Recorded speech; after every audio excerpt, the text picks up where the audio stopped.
গাড়িটা একটু বাঁদিকে নেবে।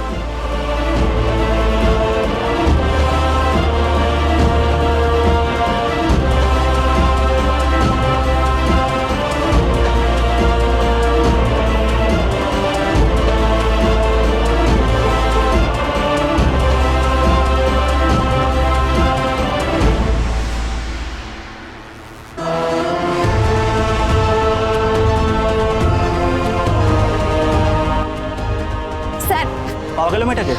না স্যার, পাওয়া গেল না। মানে অনেক খোঁজ করলাম, কিন্তু এরকম চেহারার কোনো মেয়েকেই দেখলাম। দেখতে হবে একটু।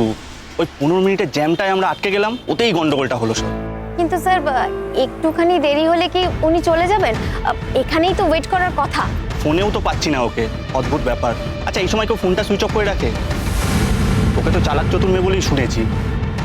এখন ওকে ট্র্যাক করবো কি করে? তা তো ঠিকই বলছেন স্যার, কিন্তু স্যার এরকম দেখতে মেয়ে এখানে তো কোথাও দেখলাম না। বুঝতে পারছি না, দেখি। ওই তো একটা মেয়ে যাচ্ছে, ওকে দেখুন তো। 1 মিনিট দাঁড়াবেন। ও সরি স্যার, ও না। সব প্যাসেঞ্জারও তো বেরিয়ে গেছে। উনি তো এখান থেকে বেরিয়ে কোথাও যেতেও পারবেন না, ইনফ্যাক্ট যাওয়ার কথাও নয়। খুব বিচ্ছিরি ব্যাপার হলো। আমরা রেসপন্সিবিলিটি নিয়েছিলাম। তা স্যার, উনি তো এখানেই দাঁড়িয়ে থাকবেন, মানে এখান থেকে চলে যাওয়ার মতো তো ঘটনা কিছু নেই। ঠিক আছে, আপনারা দাঁড়ান। আপনারা বরং ওদিকটা দেখে নিন। ওকে স্যার, আমি একটা ফোন করে আসি। চল।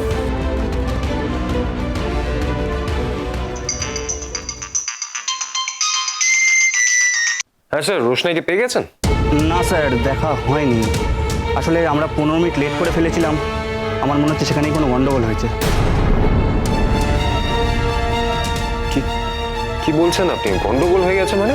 আমার ধারণা রাজেশ তো খুব ডেঞ্জারাস। আমার মনে হয় ওকে কোনো ট্র্যাপে ফেলেছে।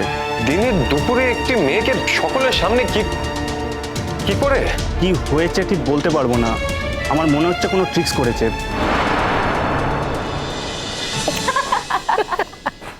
মা দেখুন তো আনন্দ নাড়ুগুলো ঠিক হয়েছে কিনা। আমাদের বাড়িতে যে কোনো শুভ কাজে আনন্দ নাড়ু বানানোর নিয়ম।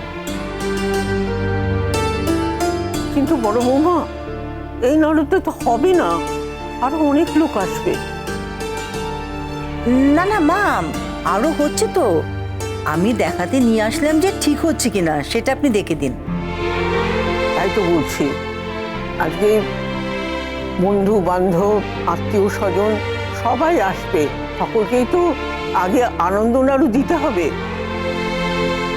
রাজা, হ্যাঁ। মিষ্টি কখন ডেলিভারি করবে টাইমটা ফাইনালি জেনে নিয়েছো তো? মেজো কাকিমণি, মিষ্টির দায়িত্ব যখন রাজা নিয়েছে তখন ঠিক সময় মতো পৌঁছে যাবে, তুমি চিন্তা করো না। রোশনাই সোম থেকে রবি প্রতিদিন রাত 10টায় স্টার জলসায় ও ডিজনি প্লাস হটস্টারে।